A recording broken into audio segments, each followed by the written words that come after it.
Doctor Baba Saheb Ambedkar open university.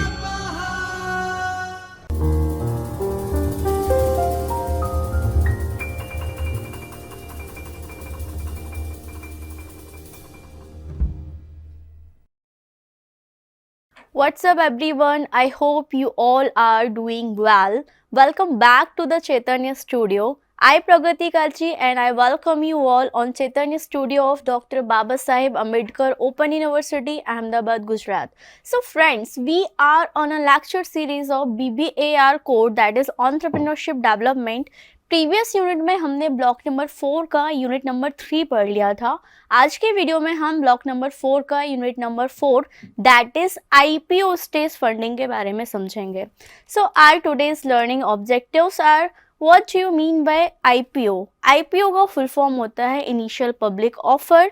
कोई भी company IPO कैसे लेकर आती है, आईपीओ के लिए क्या क्या एलिजिबिलिटी क्राइटेरियाज होते हैं, आईपीओ की स्टेप्स क्या हैं, एडवांटेजेस क्या हैं, डिसएडवांटेजेस क्या हैं, ये सारी चीज़ों को आज हम समझेंगे। So let's begin from the first slide, introduction. ठीक है, तो हमने एंटरप्रेन्योरशिप की जर्नी में समझा था कि एक इनोवेटर पर्सन, ठीक है, एक एंटरप्रेन्योर जिसके पास एक क्रिएटिव आइडिया होता है, वो कन्वर्ट करना चाहता है अपने आइडिया को एक अच्छे प्रोडक्ट के अंदर जो कस्टमर्स की नीड को सेटिस्फाई करे, राइट। फिर वो चाहता है कि वो नेटवर्किंग करे, नेटवर्क बनाए, बिजनेस का एक्सपेंशन करे, और जितना ज़्यादा वो कैपिटल रेज करेगा उतने पैसे को वो यूटिलाइज करके क्या करेगा, प्रॉफिट मैक्सिमाइज करेगा। ठीक है, तो हर कंपनी की फंडिंग की जो लास्ट स्टेज होती है, जब कंपनी अपने आप को सेबी में लिस्ट करती है, पीएसयू की कैटेगरी में लेकर आती है, डायरेक्टली पब्लिक से शेयर के बदले क्या मांगती है, पैसे मांगती है, और पब्लिक को क्या देती है, शेयर सर्टिफिकेट देती है। उस स्टेज को हम बोलते हैं IPO stage. Every entrepreneur wishes and works for turning a small venture speeded into the multi-million or multi-billion dollar enterprise like Google, Yahoo, Apple, Microsoft, Biocon, Twitter, etc. Her entrepreneur का एक सपना होता है कि जिस वेंचर को वो develop कर रहा है, जो इसका स्टार्टअप है, वो एक दिन इतना बड़ा हो जाए, मल्टी बिलियन डॉलर का एंटरप्राइज बन जाए, और क्या हो जाए, बहुत बड़ा नेटवर्क बना ले। अगर आप लोग ट्रेडिंग करते हैं तो आप सभी को पता होगा, security exchange board of India के अंदर NSC, that is national stock exchange, उसके अंदर टॉप 50 बिलियनर कंपनीज आती हैं जो क्या करती हैं, अपने कैपिटल का हिस्सा जिसको हम बोलते हैं शेयर्स, इशू करती हैं पब्लिक को। पब्लिक डायरेक्टली उस कंपनी के शेयर्स खरीद सकती है, शेयर होल्डर बन सकती है, उसके बदले में कंपनी क्या करती है, अपने प्रॉफिट का हिस्सा शेयर करती है। ठीक है, तो अब हम समझेंगे कि आईपीओ का मतलब क्या होता है, आईपीओ कोई भी कंपनी कैसे लेकर आती है, क्या क्या एलिजिबिलिटी क्राइटेरिया है, right. When the entry in the stock market is successful, however, the organization can get the capital needed to expand its business. In turn, it must provide its investor with more detailed information on business development than before. जब भी आप अपने venture को सेबी में registered करना चाहते हो, सेबी से अप्रूवल लेना चाहते हो कि आपको एनएससी या बीएससी में अपने बिजनेस स्ट्रक्चर को क्या करना है, रजिस्टर्ड करना है, तो आपको कंपनी का पूरा डेटा शेयर करना पड़ता है। ठीक है, तो आज के चैप्टर में हमको यही समझना है। ठीक है, आईपीओ का मतलब होता है initial public offer. An initial public offer refers to the process of offering shares of a private corporation to the public in a new stock issuance in the first time. मतलब private limited company जब भी पहली बार public को offer करती है अपने shares, उसको हम बोलते हैं आईपीओ, जिसका फुल फॉर्म है I stands for initial, P for public, O for offer. तो कंपनी क्या करती है, अपनी इक्विटी रेज करती है पब्लिक इन्वेस्टर्स के थ्रू। फिर वो कंपनी प्राइवेट लिमिटेड कंपनी नहीं रहती, वो बन जाती है PSU, that is public sector units. Okay, An initial public offering refers to the process of offering shares of private corporation to the public in a new stock issuance. मतलब पहली बार company क्या कर रही है, पब्लिक मार्केट में enter कर रही है। Companies must meet requirements by exchange and the securities and the exchange commission SEC to hold an IPO. तो आईपीओ को अप्रूव करने की अथॉरिटी किसके पास है? सेबी के पास है। IPO provides companies with an opportunity to obtain capital by offering shares through a primary market. Primary market में कंपनी पहली बार उतरती है और पब्लिक को क्या करती है? अपने शेयर्स ऑफर करती है। Companies hire investment bank to the market, gauge demand, set the IPO price and date and more. अब कोई भी कंपनी अगर आईपीओ लेकर आ रही है तो आईपीओ के लॉट में कितने शेयर्स होंगे, मिनिमम पब्लिक को कितना अमाउंट इन्वेस्ट करना पड़ेगा किसी का आईपीओ लेने के लिए। अगर आप ट्रेडिंग करते हैं या फाइनेंशियल मार्केट के बारे में थोड़ा सा भी आपको नॉलेज है तो आपको पता है हर 15 डेज या 1 मंथ में आईपीओ आते रहते हैं। एलआईसी, लाइफ इंश्योरेंस कॉरपोरेशन, जो क्या है इंडिया की सबसे बड़ी गवर्नमेंट इंश्योरेंस कंपनी है, वो भी आईपीओ लेकर आई थी जिसका आईपीओ डिस्काउंट में लिस्ट हुआ था। तो एक आईपीओ के लॉट में कितने शेयर्स होंगे, एक आईपीओ के लॉट की प्राइस कितनी होगी, ये कौन डिसाइड करता है? ये डिसाइड करती है company investment bank to the market, gauge demand, या फिर सेबी, या फिर जो बड़े बड़े इन्वेस्टर्स होते हैं वो डिफाइन करते हैं। ठीक है। An IPO can be seen as an exist strategy for the companies founder and early investors realizing the full profit from their private investment. तो आईपीओ को खरीदने वाले जनरल पब्लिक भी होती है, बड़े बड़े इन्वेस्टर्स भी होते हैं, एम्प्लॉयज भी होते हैं, डिपेंड करता है किसके पास कितना फंड अवेलेबल है। ठीक है। तो आईपीओ को लाने के पीछे क्या मोटिव होते हैं? एक तो कंपनी का एग्जिस्टेंस, पहले वो थी प्राइवेट लिमिटेड कंपनी, अब बन गई है पब्लिक। ठीक है।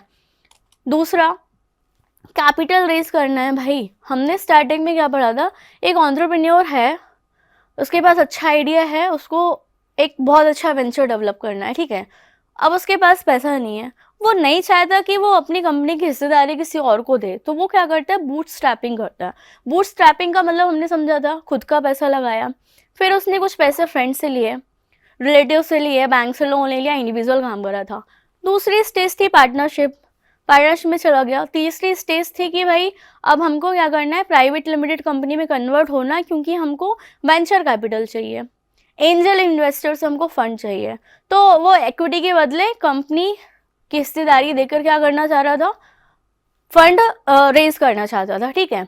तो उससे भी उसका मन नहीं भरा, उसको लगा कि कंपनी का और एक्सपेंशन होना चाहिए, कॉस्ट बढ़ रही है, मार्केटिंग कॉस्ट, ग्रोथ चाहिए, मुझे इंटरनेशनल मार्केट में जाना है, तो मुझे क्या है? अब डायरेक्ट पब्लिक से पैसा चाहिए। तो डायरेक्ट पब्लिक से पैसा लेने के लिए आपको प्राइवेट लिमिटेड कंपनी का टैग हटाना पड़ता है, तो आपको कन्वर्ट करना पड़ता है खुद को पीएसयू में, और वो होता है आईपीओ के ही थ्रू। ठीक है। तो सबसे बड़ा मोटिव है आईपीओ लाने के पीछे, वो है कैपिटल रेज करना। दूसरा, इंक्रीज लिक्विडिटी। लिक्विडिटी का मतलब होता है कि कोई भी आपके पास एसेट है, ब्रांड वैल्यू है, गुडविल है, या कुछ ऐसे एसेट्स हैं जिनको आप पैसे में कन्वर्ट कर सकते हो, मतलब कैश में कन्वर्ट कर सकते हो, उसको हम बोलते हैं लिक्विडिटी। कल को कंपनी की ब्रांड वैल्यू अच्छी है, आईपीओ डिस्काउंट की जगह प्रीमियम पे लिस्ट हो गया, गुडविल बहुत अच्छी है मार्केट में, तो आप ना अपनी कंपनी का 50% या 10% या 5% किसी को हिस्सा बेच के ना कैश कर सकते हो, क्योंकि वैल्यू ही इतनी है। ठीक है। थर्ड वन है enhance reputation and credibility. Reputation का मतलब वही है ब्रांड वैल्यू, आपका नाम हो जाता है जब आप सेबी से अप्रूव्ड होते हो, पहली बार प्राइवेट लिमिटेड कंपनी का टैग हटाकर पीएसयू में कन्वर्ट होने वाले हो, तो आपकी ऑटोमेटिकली मार्केटिंग हो जाती है। एक तो आप सेबी अप्रूव्ड हो, मतलब जो पीएनएल अकाउंट, बैलेंस शीट या बुक्स ऑफ अकाउंट जो आपने सेबी को दिए हैं उसमें किसी भी प्रकार का स्कैम नहीं है। ठीक है। और कोई भी आईपीओ आता है ना, तो वो मनी कंट्रोल की वेबसाइट है, ग्रो ऐप है, ठीक है, जितने भी फाइनेंशियल एक्सप्रेस डेटा डिस्ट्रीब्यूशंस वाले चैनल हैं वो आपकी खुद ही ऑटोमेटिकली मार्केटिंग कर लेते हैं कि ये कंपनी जो है वो आईपीओ लेकर आ रही है, आईपीओ के एक लॉट का प्राइस इतना है, कंपनी की स्ट्रेंथ ये है, वीकनेस क्या है, ऑटोमेटिकली क्या होती है? क्रेडिबिलिटी एंड रेपुटेशन बढ़ जाती है। ठीक है। Fourth one is a create a market for the companies stock. अब पब्लिक क्या है? कुछ पैसे लगाकर आपकी कंपनी की हिस्सेदारी ले सकती है, मतलब शेयर्स ले सकती है। अब कंपनी अगर प्रॉफिट मेकिंग कंपनी है तो हर महीने उसके प्रॉफिट्स बढ़ रहे हैं, तो प्रपोर्शनेट जो पैसा आपने लगाया वो भी बढ़ रहा है। म्यूचुअल फंड का भी कॉन्सेप्ट यही था। Fifth one is provide a valuation of the company, company की वैल्यू बढ़ जाती है जैसे ही वो पीएसयू में कन्वर्ट होती है। Six one is a employ incentive, अगर आप किसी XYZ प्राइवेट लिमिटेड कंपनी के एम्प्लॉय हो, फॉर एग्जाम्पल LIC की अगर हम बात करें, जो LIC के एम्प्लॉय थे, जब LIC का IPO आ रहा था तो LIC के एम्प्लॉय के लिए कंपनी ने क्या एक ऑफर निकाला कि आप अगर IPO ले रहे हो तो आपको कम प्राइस में मिलेगा, एम्प्लॉय डिस्काउंट दिया उन्होंने, ठीक है, तो इंसेंटिव्स मिल जाते हैं एम्प्लॉयज़ को। अब बात करेंगे what is initial public offering. Word it self describing the meaning of IPO। Initial मतलब पहली बार, पब्लिक मतलब पब्लिक को हम क्या कर रहे हैं, ऑफर कर रहे हैं कि आप हमारी कंपनी में पैसा लगाओ, आप पैसा लगाओगे उसके बदले हम आपको शेयर सर्टिफिकेट देंगे, कंपनी जो भी प्रॉफिट कमाएगी प्रपोर्शनेट आपका पैसा भी बढ़ेगा और हम आपको पर शेयर के हिसाब से क्या देंगे, डिविडेंड भी देंगे, ठीक है। The first time sale of security of a company under the regulation governing a public company is called IPO। SEBI से अप्रूव होने के बाद जब पहली बार आप प्राइमरी मार्केट में कदम रखते हो, पब्लिक को ऑफर करते हो शेयर्स खरीदने के लिए, उसको हम बोलते हैं IPO। It is called offering और flotation when a company issues common stock or shares to the public for the first time.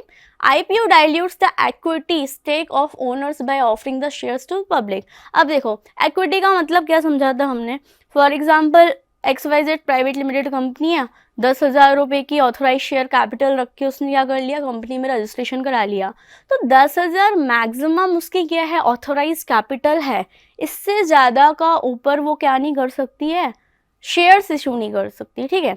अब 10,000 में से फॉर एग्जांपल ये जो फिगर्स है वो करोड़्स में है, ठीक है, 10,000 करोड़, अब उसको 1,000 करोड़ की रिक्वायरमेंट है, ठीक है, प्राइवेट लिमिटेड का टैग हटा के वो PSU में कन्वर्ट होना चाहती है, ठीक है, तो 1,000 करोड़ के शेयर्स उसने इशू कर दिए, ठीक है।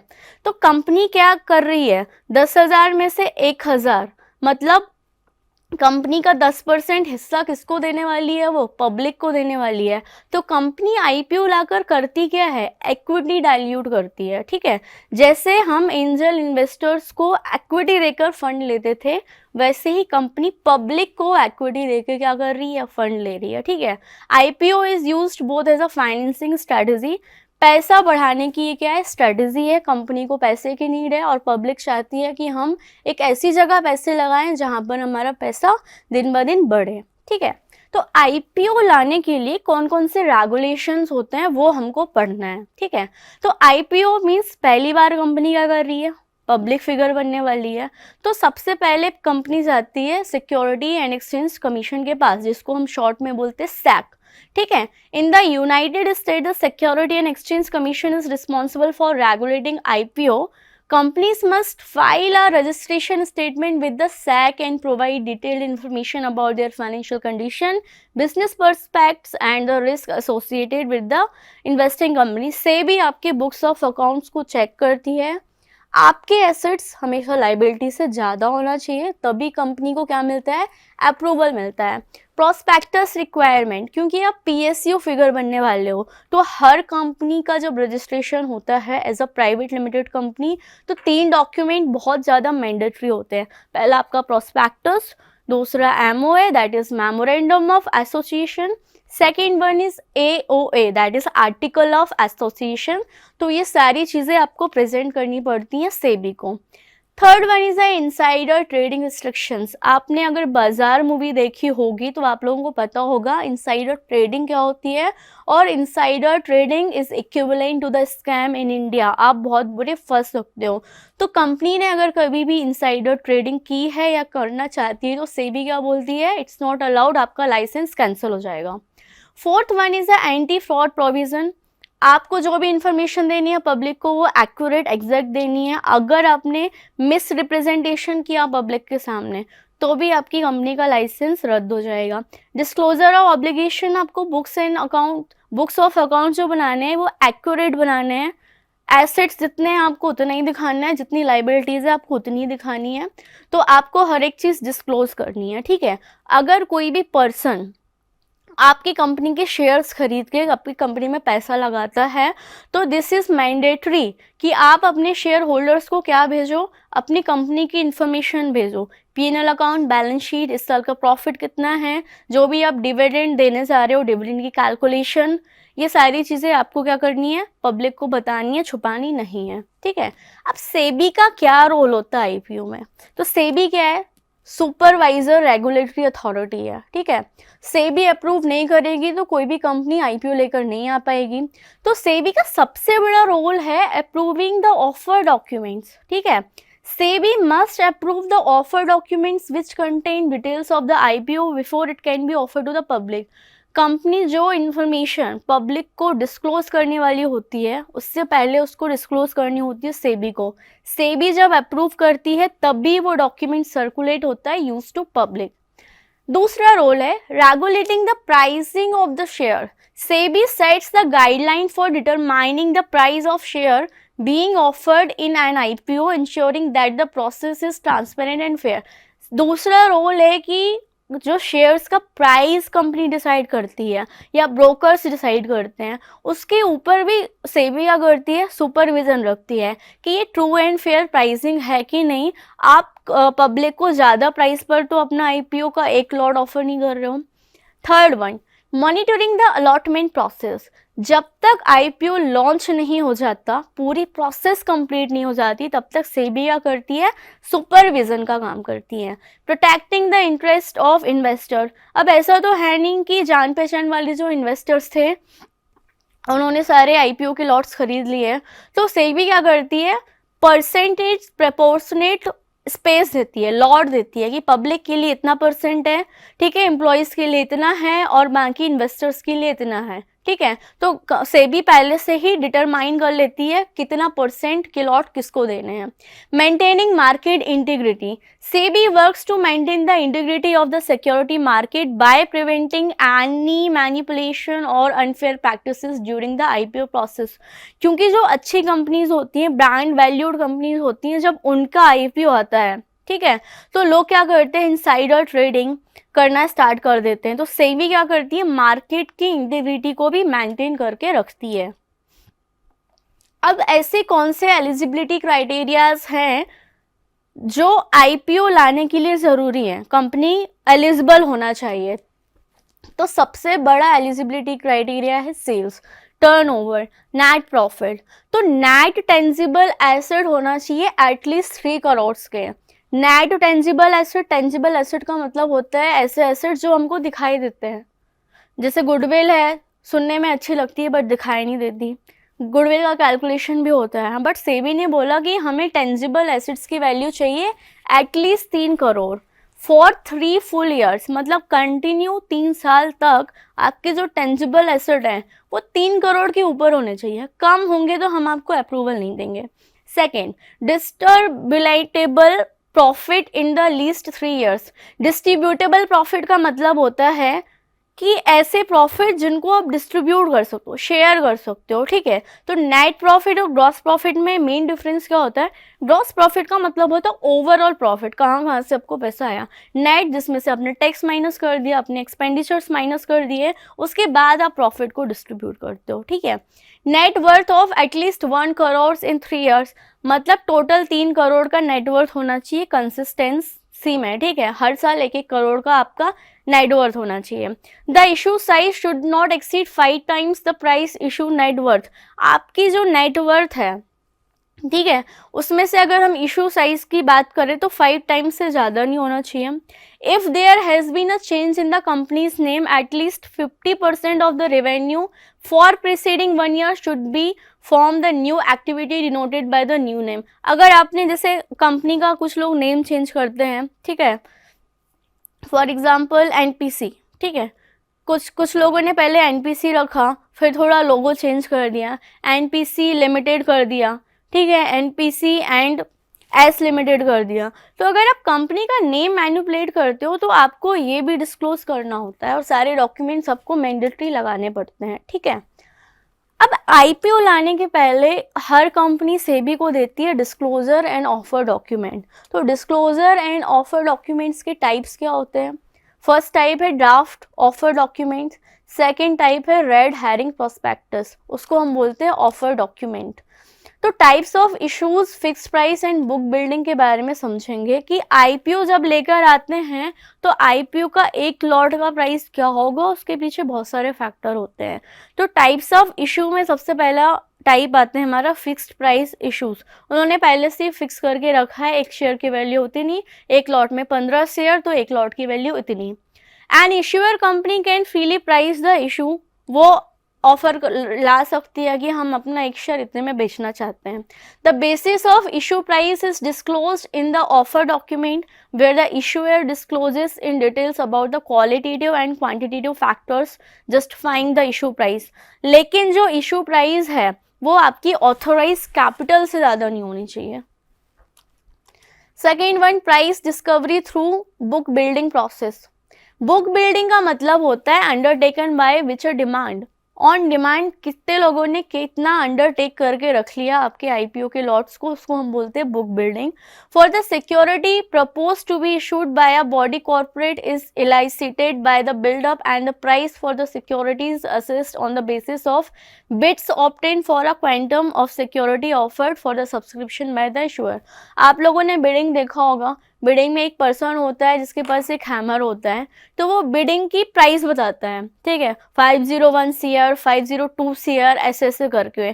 तो सामने वाला पर्सन जो होता है वो एक्सेप्ट कर लेता है, और उसके बाद अगर उसने हैमर डाउन नहीं किया होता है तो लास्ट प्राइस क्या होती है, वो विनर प्राइस होती है, एक्सेप्टेबल प्राइस होती है। वैसे ही जब बुक बिल्डिंग प्रोसेस होती है आईपीओ की, तो जो बड़े बड़े इन्वेस्टर्स होते हैं वो क्या करते हैं, अपने अपने कैपेबिलिटी के हिसाब से बिडिंग करते हैं कि इतने में इशू होना चाहिए, एक लॉट में इतने शेयर्स होना चाहिए। तो जब कोई सामने वाले की प्राइस को या लॉट साइज को क्रॉस नहीं करता तो वो हो जाती है बुक बिल्डिंग प्राइस।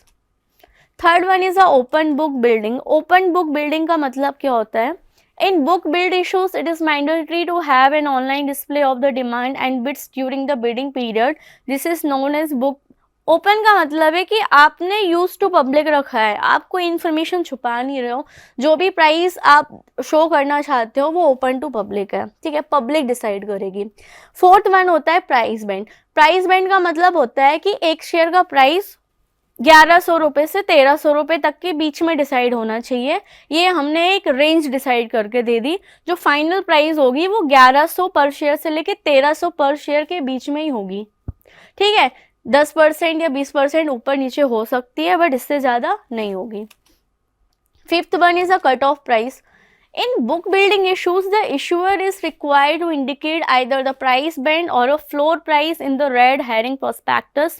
आप लोगों ने अगर कभी IPO को लॉन्च होते हुए देखा होगा तो आप लोग को पता होगा कि for example XYZ private limited company है, ठीक है, तो उसने निकाला कि मेरा एक शेयर है वो 500 रुपीज़ का है, ठीक है, और मेरा जो एक IPO का लॉट है उसमें 15 से ज़्यादा शेयर्स नहीं होंगे, ठीक है। तो एक शेयर 500 रुपये का, तो 15 शेयर कितने के हो गए, 7500 के हो गए, ठीक है।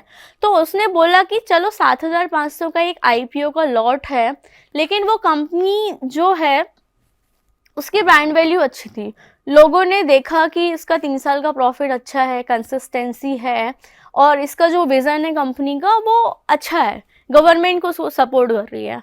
तो लोगों ने क्या कर दिया, उसको 1000 CR की डिमांड थी, कैपिटल चाहिए थी, और सारे पब्लिक मतलब 130 करोड़ में से फॉर एग्जांपल 50 करोड़ लोगों ने 7500 का एक लॉट ले लिया। तो जितनी कैपिटल उसको रिक्वायर्ड थी उससे ज़्यादा उसको क्या मिल गए, एप्लीकेशंस मिल गए, सब्सक्रिप्शन मिल रहे हैं।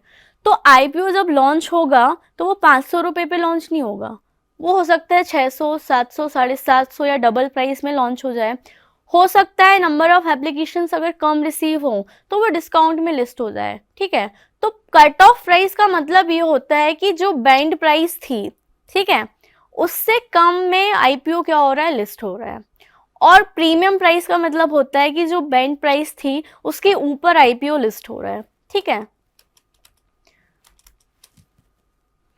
अब हम समझेंगे कि अगर किसी कंपनी ने अप्लाई किया है सेबी को कि हमको IPO लेकर आना है, तो जो ओवरऑल प्रोसेस होती है वो कितने दिन की होती है, ठीक है। स्टेप्स हमको पता चल गए, अप्रूवल देगी सेबी, बट एक IPO आने वाला है, उसकी न्यूज़ और IPO लिस्ट हो चुका है, इसके बीच में कितना टाइम लगता है? तो ऑन एन एवरेज अगर हम देखा जाए तो हार्डली 15 डेज और 20 डेज ही लगते हैं। लेकिन डिपेंड करता है कि आईपीओ आने वाले उसकी न्यूज़ हमको मिल गई, सेबी ने अप्रूवल बाद में दिया तो 1 मंथ भी एक्सीड हो सकता है, बट एवरेज टाइम इतना ही है, 1 वीक, 15 डेज या 20 डेज डिपेंड करता है, ठीक है। तो minimum number of days for which N IPO subscription list must be remain open, ठीक है। तो ये तो ओवरऑल प्रोसेस हो गई कि मुझे पता चला एलआईसी का आईपीओ आ रहा, 3 दिन के लिए ओपन है, 3 दिन में आपने अप्लाई कर लिया तो हो सकता है आपको आईपीओ मिल जाए। तो मैंने अप्लाई कर दिया, ठीक है। 5वें या 6वें दिन रिजल्ट आया कि मुझे आईपीओ मिल गया। अब आईपीओ मिल गया, कुछ दिनों बाद न्यूज़ आएगी कि आईपीओ लिस्ट हो गया, बीएसई में इतने प्राइस पे, एनएसई में इतने प्राइस पे।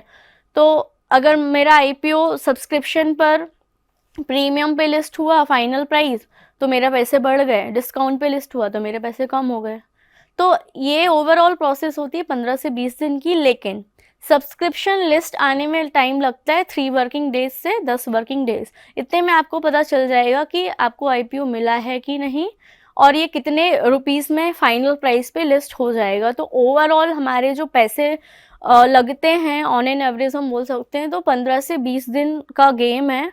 अगर आईपीओ प्रीमियम पे लिस्ट हो गया तो आपके पैसे बढ़ जाएंगे, डिस्काउंट पे लिस्ट हुआ तो आपके पैसे कम हो जाएंगे। एलोकेशन ऑफ एन आईपीओ के बारे में हम समझेंगे कि आईपीओ को एलोकेट हम किस प्राइस पर करते हैं। तो 2 ही मेथड हैं, fixed price and book building. Fix price में क्या होता है कि पहले से ही फिक्स है, एक शेयर इतने का, एक लॉट में 20 या 15 शेयर तो एक लॉट इतने का। बुक बिल्डिंग में होता है हमारा बिडिंग, जो एनआईज होते हैं, non institutional investor, individual investors like us, कि हमारा डीमेट अकाउंट है, हम इंडिविजुअल पर्सन हैं तो हम इंडिविजुअली क्या कर सकते हैं, ले सकते हैं आईपीओ, ठीक है।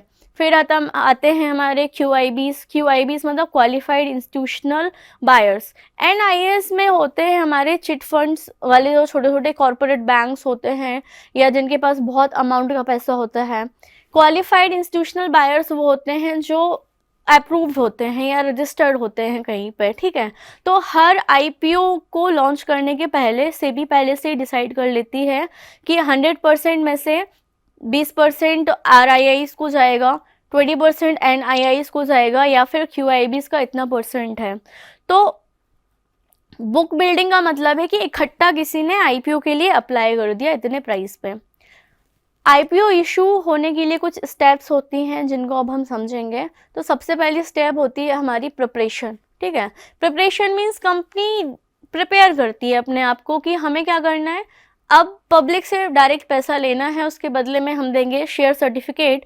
तो कंपनी प्रिपरेशन स्टार्ट कर देती है, 3 साल के लिए रेगुलर उसको अच्छा प्रॉफिट दिखाना पड़ता है, 1 CR रेगुलर 3 साल तक होना चाहिए, ठीक है।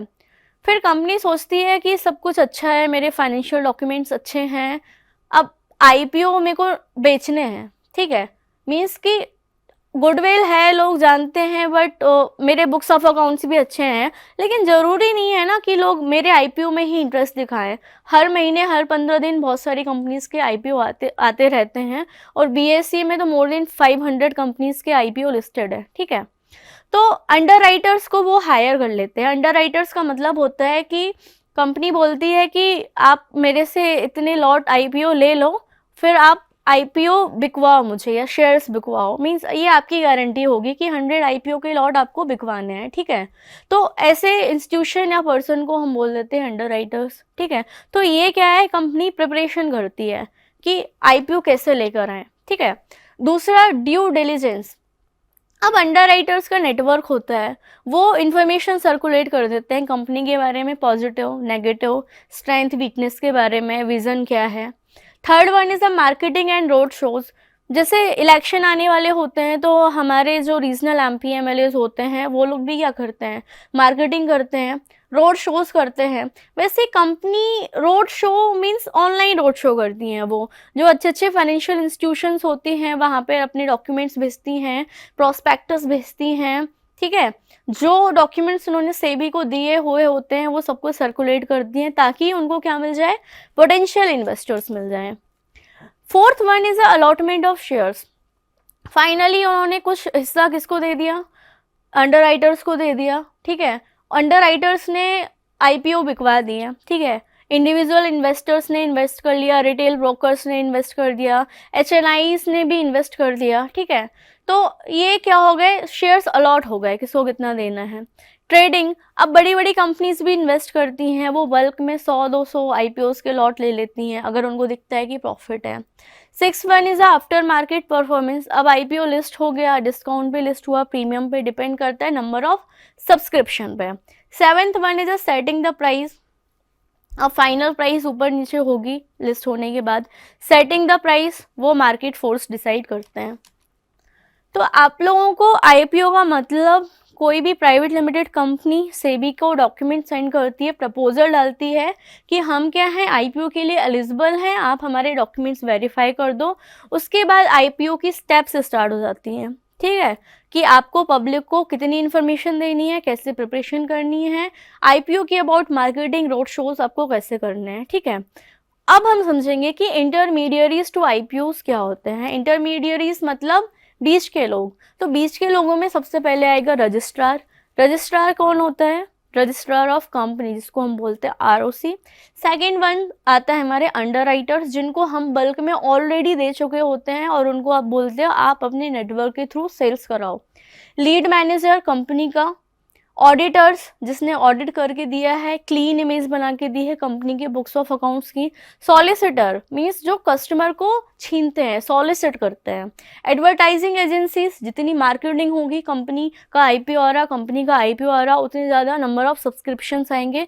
जैसे एलआईसी का आईपीओ आया था, तो जो ऑलरेडी एम्प्लॉयज़ थे उन्होंने ही क्या कर लिया था, आईपीओ के लिए अप्लाई कर दिया था।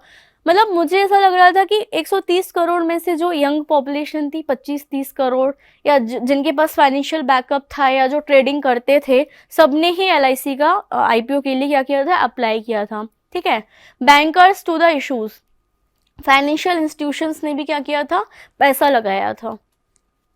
आई होप आपको आईपीओ का मतलब समझ में आया होगा। आईपीओ का मतलब होता है इनिशियल पब्लिक ऑफर, मीन्स कोई भी प्राइवेट लिमिटेड कंपनी जब अपने आप को ऑफर करती है पब्लिक को कि आप हमारी कंपनी में पैसा लगाओ पहली बार प्राइमरी मार्केट के अंदर, उसको हम बोलते हैं आईपीओ। और ये वही कंपनी होती है जो कभी आइडियाथॉन स्टेज में होती है, मीन्स एक एंटरप्रेन्योर के पास क्रिएटिव इनोवेटिव आइडिया होता है, ठीक है। वो क्या करता है, एक वेंचर डेवलप करता है, जिसको नाम दिया था हमने स्टार्टअप या यंग कंपनी। स्टार्टिंग में वो खुद पैसा लगाता है, जिसको हमने समझा था बूटस्ट्रैपिंग, पूरा पैसा उसका, पूरा प्रॉफिट उसका, पूरी ओनरशिप एक्विटी उसकी। उसके बाद उसको लगता है कि मुझे थोड़ी सी और कैपिटल रेज करना है, तो फिर वो पर्सन पार्टनरशिप में कन्वर्ट कर लेता है अपनी कंपनी को। तो पार्टनरशिप में हमने क्या पढ़ा था कि एक से ज़्यादा लोग हो जाते हैं, मीन्स 2 या 2 से ज़्यादा लोग जब एक कॉमन ऑब्जेक्टिव को अचीव करने के लिए क्या करते हैं, काम करते हैं, ठीक है। 50-50 या 40-60 जो भी रेशियो पसंद है प्रॉफिट एंड लॉस का, उसके बिहाफ में वो लोग कैपिटल लगाते हैं, बिजनेस एक्सपेंड करते हैं। थर्ड स्टेज हमने पढ़ी थी private limited company. Private limited company में क्या करता है, वो पर्सन रजिस्ट्रेशन कराता है मिनिस्ट्री ऑफ कॉर्पोरेट अफेयर्स की वेबसाइट पर जाकर, आरओसीजी से सारे डॉक्यूमेंट्स वेरीफाइड कराता है। और वो प्राइवेट लिमिटेड कंपनी में इसलिए रजिस्टर्ड होता है ताकि वो इक्विटी मीन्स कंपनी के हिस्सेदारी देकर क्या करे, फंड रेज करे, वेंचर कैपिटलिस्ट या एंजल इन्वेस्टर से पैसे ले और कंपनी को एक्सपेंड करें। फिर प्राइवेट लिमिटेड के बाद नेक्स्ट स्टेप क्या है, आईपीओ, जिसमें कंपनी कन्वर्ट करती है प्राइवेट लिमिटेड के स्टेटस को पीएसयू में। तो ये लास्ट स्टेज होती है फंड रेज करने की। उसके बाद कंपनी हमेशा के लिए पीएसयू बन जाती है और स्टॉक मार्केट में लिस्ट हो जाती है, आइदर बीएससी और एनएससी या फिर फॉरेन मार्केट। वो डायरेक्ट पब्लिक से क्या मांग सकती है, पैसा मांग सकती है। I hope you liked my explanation way. For any further query and doubt, you can mail us at pragati.kachi@bau.edu.in. Thanks for watching my video. We will meet you soon in our next video lecture. Have a knowledgeable day ahead. Thank you.